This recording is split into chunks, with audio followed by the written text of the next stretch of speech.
group and some familiar names and faces.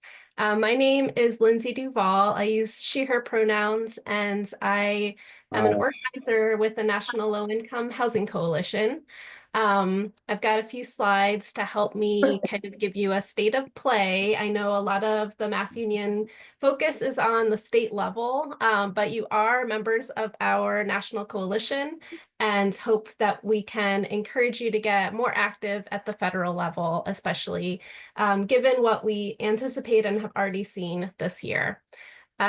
So just a little background for those that aren't familiar, the National Low Income Housing Coalition is a nonprofit, nonpartisan policy advocacy and research organization based in Washington, D.C. I happen to live in the Hudson Valley of New York, so just a little closer to you all in Massachusetts.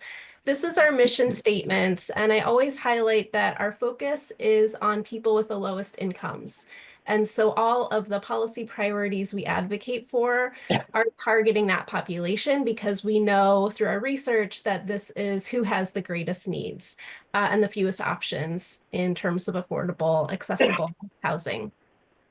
I'll just also pause here because I see Mac McCrate in the room, and we are honoring him next month with a Lifetime Achievement Award at our Leadership Awards reception. So just want to give him a shout out, being a longtime champion of housing and connected to NLIHC. But my role is to make it as easy as possible for our members all across the country to engage in federal housing advocacy. I also help advocates connect with one another and highlight successes. So I have been working with Annette Duke to write an article about the Massachusetts and Boston Access to Counsel programs that'll be in next week's newsletter. So we do try to, highlight some great work that advocates are doing as well. All right, so here is a little state of play on what's happening at the federal level. First off, we have seen a slew of executive orders passed, many of which we feel would worsen the housing and homelessness crisis. And there are currently lawsuits in place trying to prevent the enforcement of many of these executive orders that will likely go to the Supreme Court. So we're watching all of this very closely.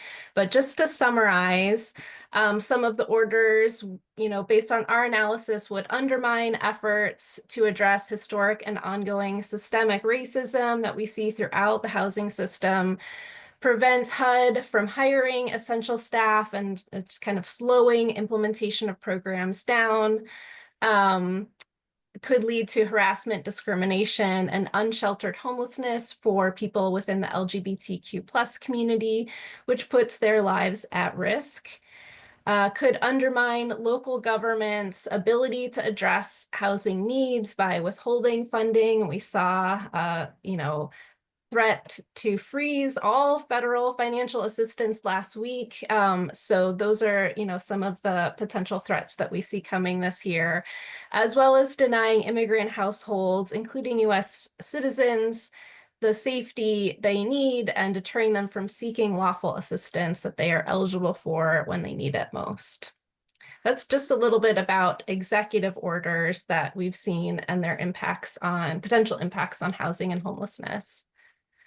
Oops, I skipped over a major one here. So also looking at the federal budget. So Congress has to pass its budget at this point by March 14th. It's 5 months late. The budget for this year that we already are in, we're operating under a continuing resolution. Congress just keeps kind of kicking the final budget down the road and continuing funding. But the problem there is that HUD funding needs to increase every year just to maintain the current level of service, the number of households that are receiving housing choice vouchers, for instance, to keep pace with inflation because housing costs rise every year. So when we just put in place a continuing resolution, it funds it at the current level that already acts like a cut. On top of just kind of this extension of existing funding, Republicans, especially in the House, have talked about their desire to make drastic cuts to federal spending. We've also seen, as I mentioned last week, the federal funding freeze, and that whole ordeal seemed to really throw off the negotiations that are happening with the budget right now. And it's just kind of creating a lot of chaos and uncertainty about how Congress can get a budget passed and whether and when they will. We expect at this point that there's just not enough time between now and March 14th to pass all of the federal spending bills, which means that we'll probably see another continuing resolution or CR that runs until April. At April 31st, that's a hard deadline, at which point, if we don't have all of our spending bills passed by then, there are automatic sequestration or budget cuts that start to impact all federal funding, which even includes defense funding. So we hope that that puts enough pressure on Congress to pass a final budget before then. And as I mentioned, it's kind of hard to predict what the president will do. They kind of threw some chaos, the administration threw some chaos into the negotiations last week. So that's a little bit about where we're at with the budgets. And then speaking of budgets, Republicans are working right now to craft what's called a budget reconciliation bill. This is a huge bill. They're looking to make as much as $5 trillion in cuts to federal spending. And this would likely include massive cuts to anti-poverty programs like Medicaid, CHIP, and SNAP. Because of how budget reconciliation works, they only need a simple majority to pass this, which is different than the traditional spending bill. So every single vote for or against this potential bill will count, especially in the Senate, where there are such slim margins there. And while housing assistance has not explicitly been named as a potential target for these cuts, these anti-poverty programs, of course, are a crucial lifeline to households with the lowest incomes, and their assistance does promote housing stability. So we are encouraged to see that while this is being discussed, the timeline keeps getting pushed back. Republicans met last week to try to outline a bill, but they're having a lot of trouble reaching an agreement about what cuts should be included.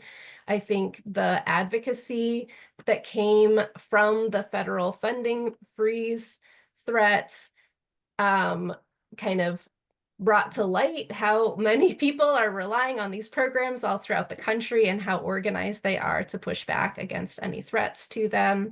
So the timeline to to kind of figure out what will be in this bill is getting pushed back, and our advocacy is really working. And I'll share ways to get involved towards the end of the presentation. But that's just a little bit about budget reconciliation. One more threat slide, and then we'll move on to the good news. So last week, we saw an incredible threat to pause or freeze all federal financial assistance, putting countless programs and millions of households across the country in jeopardy. Thankfully, that's that freeze is frozen for now through lawsuits, but we're just keeping tabs on that situation in case there are other freezes to funding in the future. We are also seeing hiring freezes and mass layoffs throughout other federal agencies and are paying close attention to whether or not HUD might be impacted by these, which would undermine their efforts to implement programs and get funding out to states and communities that certainly this group relies on. So we're paying very close attention to that, and we'll have some calls to action to communicate about the importance of HUD programs with your members of Congress.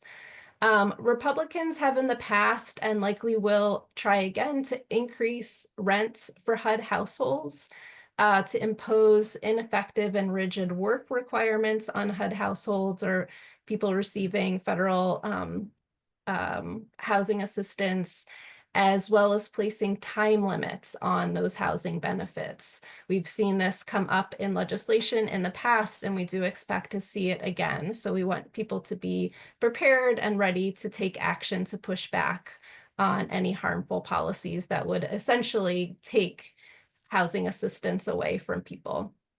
And okay, I'm going to stop there with the doom and gloom and move us on to the good news, because it's really not all doom and gloom. We are a really strong and growing coalition of advocates. NLIHC itself has 1,200 members in every state across the country, and over 140,000 people on our email list who are staying informed, many, participating in advocacy. We're organized and ready. We, along with our members across the country, successfully defeated harmful proposals in terms of housing and homelessness during the first Trump administration, and we're ready to do so as needed again. We know what to expect and what tactics might be used and what advocacy strategies have worked in the past. And we've already seen this advocacy working and paying off this year. So last year, when we first got wind about the attempt to freeze federal financial assistance, NLIHC quickly mobilized and put out a call to action, and over 8,000 contacts were made to congressional offices in less than 48 hours. So for any of you that participated in that call to action, thank you so much. I know many, many other organizations were also encouraging people to contact their federal delegation about what those threats would mean for them. But this really shows that we are organized, we're ready, and advocacy is working, because the Office of Management and Budget rescinded the memo. The freeze was frozen, and for now, those programs, the funding should be flowing as they had been. So another spot of good news is that housing was a major election issue last year at every level of government. Voters want to see our elected officials enacting real solutions to the housing crisis. And now it's our time to hold them accountable, to see what they're doing, what did they make, what promises did they make, but really, what are they doing? How are they being part of the solution? And we also see housing can be a bipartisan issue. Many bills have been introduced with bipartisan support. We also see some opportunities to include housing priorities in a must-pass tax bill this year. So we have seen, bipartisan support for housing in the past, and especially knowing the will of the voters, that we want to see all members of Congress working on housing solutions this year. And then lastly, we're seeing tons of momentum around housing funding and other policies at the state and local level, and that's especially true here in Massachusetts. So NLIHC is increasingly taking time to track state and local policies, help connect advocates to each other, to share what's working, what advocacy strategies can help other communities pass these policies, all the while building a case for federal action. So just another bright spot that helps to keep me going. So what can you all do? Your voices as directly impacted tenants are absolutely critical right now. Your experiences can help policymakers see the real life impacts of their decision. They can bring the budget numbers off of an Excel spreadsheet and into the lives of their constituents across their community. And NLIHC is prepared to equip you with any talking points, easy links to take action, sign-on letters, sample comment letters, op-ed templates. There's no shortage of tools and ways that we're here to support you, as well as myself here, available to even meet one-on-one to help you figure out how to be an effective advocate. And of course, advocacy looks like a lot of different things. So if you have a little time and some people power, here are just a few ideas. And I can drop a link in the chat if I can find my little, here we go. Oh, and I'm seeing Okay, I don't know if anything came up in the chat as I was talking, but here's a link to a toolkit that we put out, especially around opposing cuts to federal funding for housing. But yeah, I mean, you can meet with members of Congress. It sounds like you have that experience already working with the state legislature. This looks very similar. It's just talking about the federal programs and funding. And again, happy to be a resource for you. But that can be really effective. Inviting them to tour your properties and meet with other residents in their district is extremely effective. Amplifying their messages on, or, amplify our key messages and other housing advocacy groups on social media to raise public awareness of these issues. Sharing stories of yourself or other people directly impacted by the housing crisis, including not just the challenges, but also what is working. What are the housing programs that we need to protect because they are helping people live lives with dignity and stability. I shared we have some, lots of different, tools to write an op-ed and other comment letters. You can host a teach-in with other residents in your community and get creative by discussing the issue of housing and solutions in different ways. And as needed, we'll rally and march to really raise our voices together. And if you only have a few minutes, you can still get engaged. And again, I try to make it as easy as possible for you all to do that. So this QR code, and I'll put a link in the chat, takes you to NLIHC's Advocacy Hub, where you can easily sign on to support letters on different policy priorities that we're pushing, the federal budget. You can also use these links to just send an email or make a phone call directly to your members of Congress. We have sample messages, but you can tweak that to talk about whatever is important to you. We are also pushing to endorse a national tenants bill of rights, which would be a whole other topic, but looking to expand and enforce renter protections at the federal level. And you can also sign up for NLIHC emails if you just want to stay in the loop. We put out a call to action just about every week. We have webinars where we give policy updates like this and hear from people across the field. But we do want to be a resource of information for you and to encourage you to be mobilized and to be taking action. And I think with that, oh wait, I've got one more just to talk about the Massachusetts delegation. I always get this question when I speak to folks in Massachusetts because there are so many supportive members in Massachusetts for our housing issues. So I've listed a few key members here that are on either key committees or in different leadership positions who might be especially important targets for some of your advocacy.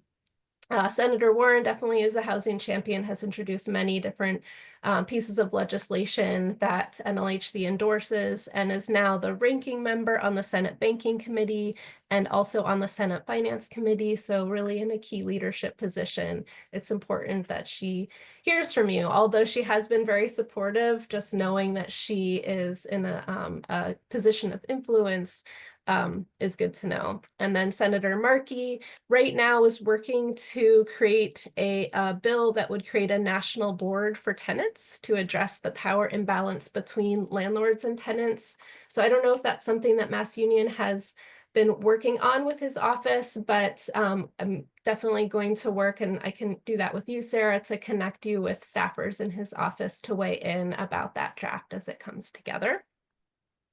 And then Representative Catherine Clark is the House Minority Whip, and Representative Richie Neal is on the House Ways and Means Committee. So other key positions of influence here in Massachusetts.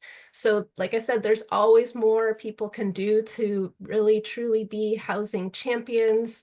We're trying to move members of Congress along the spectrum from either being vocal opponents to bills or policies that we oppose and to be loud vocal champions for true solutions to the housing crisis, and to use their platform to talk about the solutions, to raise public awareness of the issues using social media, and certainly influencing other colleagues in Congress as they go through these negotiations. So with that, I'm happy to take any questions. I put the Take Action link up there again, if that's helpful for people to take action right now while you have, 5 or so minutes of time.